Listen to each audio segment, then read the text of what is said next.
20 pertubuhan bukan kerajaan NGO melancarkan gabungan bina semula Syria bagi memperhebatkan bantuan kemanusiaan ke negara itu. Timbalan Menteri di Jabatan Perdana Menteri Hal Ehwal Agama, Dr. Zulkifli Hassan berkata, inisiatif ini merangkumi pelbagai sektor termasuk pendidikan dan ekonomi.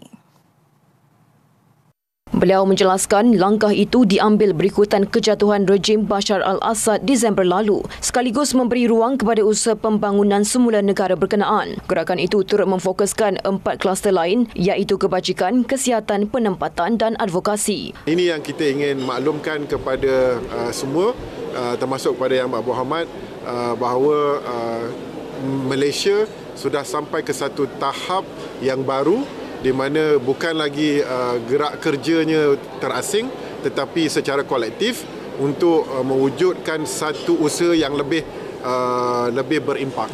Beliau ditemui pada Majlis Grand Iftar for Humanity bersama 100 pelarian Syria di Cyberjaya malam tadi. NGO yang terlibat Global Peace Mission, Cinta Syria Malaysia, Syria Care, Muslim Care Malaysia dan Cinta Gaza Malaysia. Dalam majlis ini, pelarian Syria turut menerima bantuan makanan asas dan sumbangan wang tunai bagi persiapan menyambut Syawal.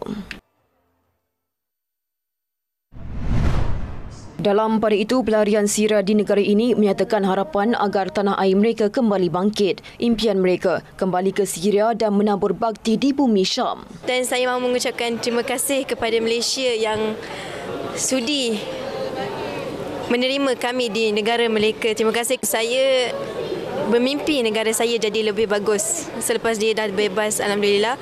So insya-Allah negara saya ke depan. Now it's become better, insya-Allah. We hope it's become better than before, and we will inshallah go back to our country after everything is okay now.